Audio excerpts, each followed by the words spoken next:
안녕하세요. 자유유튜브더 자윤입니다. 한국 시간으로 9월 13일 밤 9시 30분 미국의 8월 CPI가 발표됐습니다.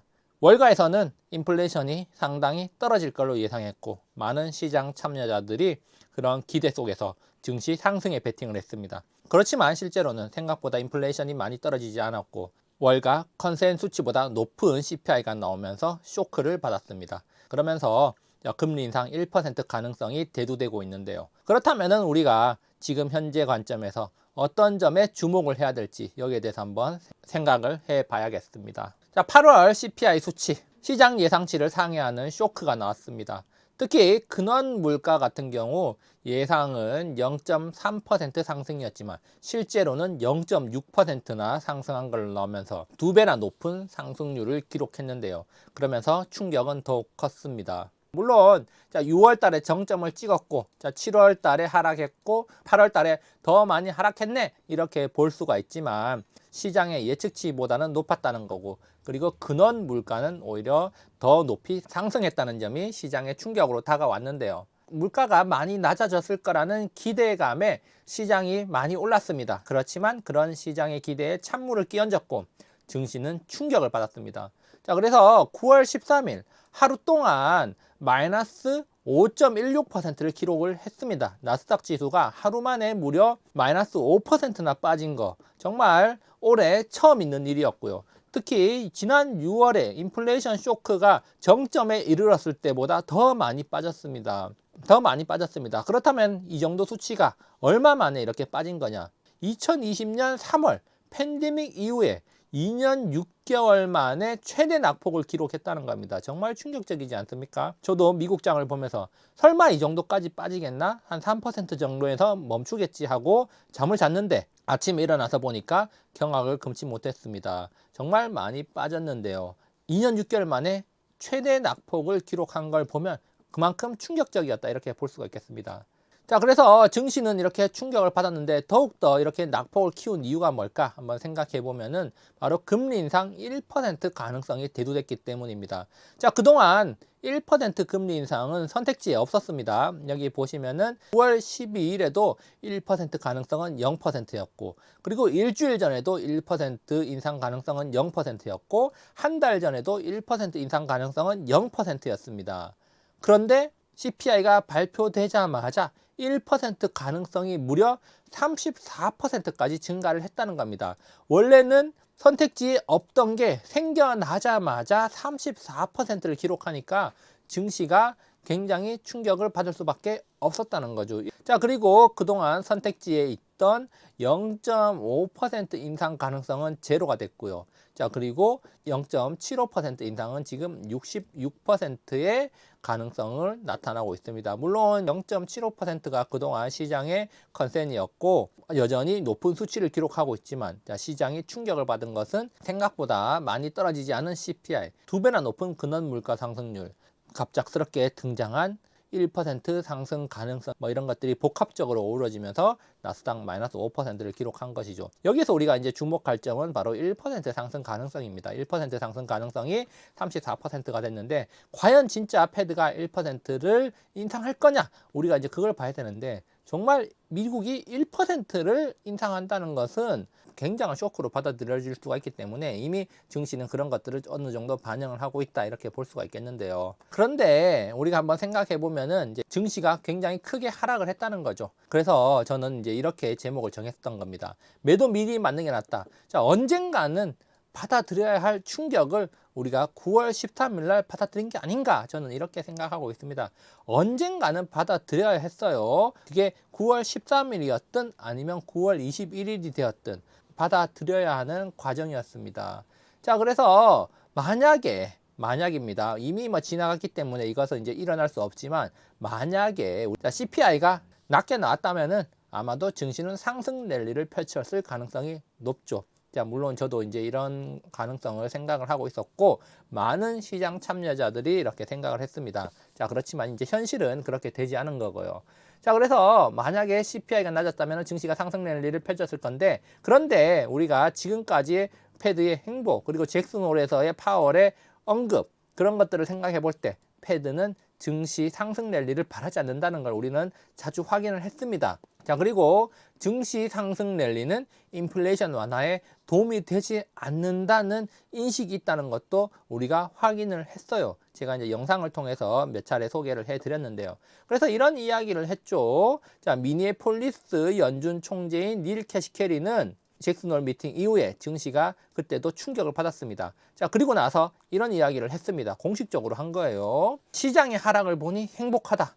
우리의 노력, 인플레이션을 낮추기 위한 우리의 노력을 시장이 오해해서는 안 된다. 시장이 우리가 이렇게 긴축을 하는데도 상승해서는 안 된다. 이렇게 이야기를 한 거죠. 그렇기 때문에 시장의 하락을 바라는 듯한 이런 코멘트를 날렸고요. 자, 그리고 파월도 이런 이야기를 했습니다. 인플레이션 안정화를 위해서 약간의 고통을 감내해야 된다. 시장이 하락하든 경제 침체 위기가 나돌든 실제로 경기 둔화가 나타나든 어쨌든 그런 것들을 고통을 감내를 해야 된다. 이렇게 이야기를 한 거죠. 그래서 증시의 충격, 자, 이런 것들은 충분히 있을 수 있는 일이고 오히려 연준 인사들은 증시의 상승을 바라지 않는다는 겁니다. 자, 그래서 시장은 이미 0.75% 금리 인상을 반영하고 있기 때문에 9월 FOMC 회의에서 0.75%를 인상하는 것, 이것만으로는 사실 증시의 상승 의지를 꺾을 수는 없었을 겁니다. 자, 그렇지만 패드는 이렇게 시장이 상승하는 것을 바라지 않아요. 패드의 여러 인사들의 말을 참고해 보면은 절대 증시 상승을 허용하지 않겠다는 의지가 굉장히 강하다는 겁니다. 자, 그래서 시장의 기대를 꺾으려 하고 있다는 거예요. 그런 노력들이 지금 계속되고 있다는 겁니다. 만약에 인플레이션 수치가 낮게 나와서 시장이 랠리를 펼쳤고 1% 인상은 매우 현실적이 될 수도 있었다는 겁니다. 1% 금리 인상은 미국 그리고 증시뿐만이 아니라 글로벌 경제에 굉장히 큰 충격으로 다가올 수가 있습니다. 3연속 0.75% 인상도 굉장히 충격적인 수치예요. 자, 그런데 만약에 미국이 1%를 한다 그러면은 우리나라 같은 경우도 큰 충격을 받을 수밖에 없고, 지금 미국이 0.75% 올리는 거 가지고도 우리나라도 빨리 따라가야 되네, 어쩌네. 금리 인상 문제뿐만 아니라 강달러 문제도 있죠. 그런 것들 때문에 굉장히 고생하고 있는데 미국이 1%를 올려버린다는 것은 글로벌 경제를 아예 박살을 내고 나 홀로 살아가겠다 이렇게 선언하는 거나 마찬가지이기 때문에 정말 1%는 고심할 수밖에 없는 건데, 만약에 증시가 랠리를 펼쳤다면은 1% 가능성이 굉장히 높아졌을 가능성이 있다, 저는 그렇게 봅니다. 근데 역설적으로 시장이 랠리를 펼치지 못하고 오히려 하락 조정을 겪어준다면은, 자, 그렇기 때문에 오히려 패드 입장에서는 시장을 폭락시키기 위해서 1%를 올리는 거를 조금 보류할 수가 있다, 이렇게 저는 생각을 합니다. 자, 시장이 랠리를 펼치는 거 별로 좋지 않다고 지금 패드 내부에서 이야기가 나왔죠. 실제로도 그렇습니다. 그래서 시장이 하락 조정을 겪는다면은 소비 심리는 위축될 것이고, 그리고 실제로 인플레이션 압력이 완화가 되고 있어요. 여러 데이터를 본다면요. 기대 인플레이션도 하락을 하고 있습니다. 그렇기 때문에 이런 것들이 나타나고 있고 증시가 랠리를 펼치지 못하고 소비 심리가 위축이 더욱더 심화된다면은 굳이 1% 하락 카드를 꺼낼 필요가 없다는 거죠. 그리고 실제로 각종 지표, 예를 들면 원자재, 휘발유, 곡물 같은 경우도 지금 하락세로 돌아선 게 나타나고 있습니다. 지표로 나타나고 있다는 거죠. 그리고 또 중국 등 글로벌 경기 침체 징후로 인해 가지고 계속해서 원자재 가격이 하락할 가능성도 농후하다는 겁니다. 그렇기 때문에 굳이 1% 카드를 꺼낼 필요가 없다는 거죠. 자, 시장만 안정적으로 흘러간다면 말이죠. 그러니까 집값이 떨어지고 증시가 떨어지면서 지금 자산 가격이 떨어지고 가처분 소득이 줄어들고 소비 위축이 일어나고 인플레이션 압력이 완화되고 기대 인플레이션도 하락이 되면은 굳이 긴급요법으로 1% 인상을 할 필요가 없다.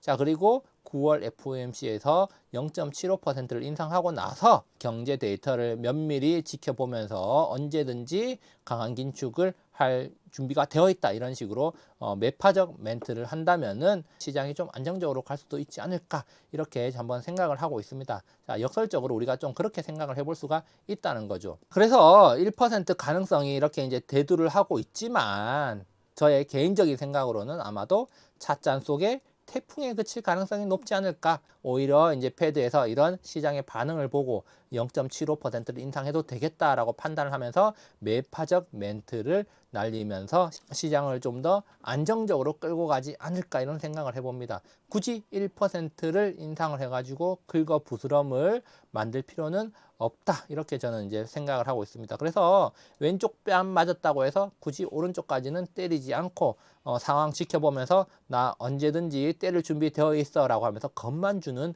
그런 행태가 나오지 않을까. 인플레이션이 어느 정도 하락하는 게 좀 더 농후해질 때까지 그렇게 또 생각을 해볼 수가 있습니다. 그리고 또 한 가지, 자, FOMC에서 0.75% 올리는 걸로 마무리를 짓는다고 하더라도 증시는 강한 랠리를 이어나가지 못할 가능성도 있다는 점도 아마 파월이 그런 것까지 계산하지 않을까 이런 생각을 해봅니다. 이렇게 매파적 멘트로 언제라도 강하고 빠른 긴축할 수 있다는 의지 표명 가능성을 하면서 이제 겁을 주고 나서, 자, 그렇다면은 이제 시장의 관심은 3분기 실적으로 갈 건데 지금 3분기 실적이 굉장히 안 좋을 걸로 예상이 되고 있다는 점, 그렇기 때문에 시장이 하방 압력을 더 받을 수 있다는 겁니다. 상방보다는 지금 계속해서 하방 압력을 받을 만한 요소들이 많다는 점도 우리가 생각을 해볼 필요가 있습니다. 그래서 사실 개인적으로는 0.75 인상 마무리 되더라도 FOMC 이후에는 더 이상 긴축 이슈가 중요한 이슈가 아니라 증시에서 다시 중요한 이슈는 실적 이슈로 전환이 될 것이다.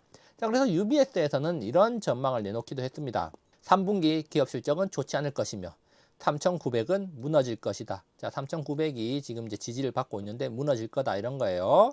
자, 그리고 전저점 3,660입니다. 전저점에서 지지 여부를 테스트하게 될 것이다 라고 하면서 전저점까지 떨어질 가능성이 있다. 다시 말해서 3,660이면은 지금 3,900보다 마이너스 10% 정도까지는 우리가 각오를 해야 된다, 이런 이야기를 하고 있는데, 이렇게 가는 게 긴축 이슈보다는 실적 발표 쇼크에 따른 하락이 될 가능성이 있다, 이렇게 전망을 하고 있는 겁니다. 그렇기 때문에 우리가 지금 시점에서 좀 더 관심을 가지고 봐야 될 것은 하방 압력은 점점 더 높아지고 있지만 0.75% 금리 인상이 일어난다고 하더라도 증시가 상승 랠리를 펼치기보다는 실적 이슈와 그리고 연준의 매파적 태도의 견지로 인해서 상방은 제한받을 수 있다. 자, 그렇기 때문에 앞으로 중요한 것은 실적이고, 높은 밸류에이션을 가지고 있는 기업들보다는 오히려 투자를 한다면은 실적이 좋은 기업에 좀 더 집중하는 게 좋지 않을까라는 생각을 해봅니다.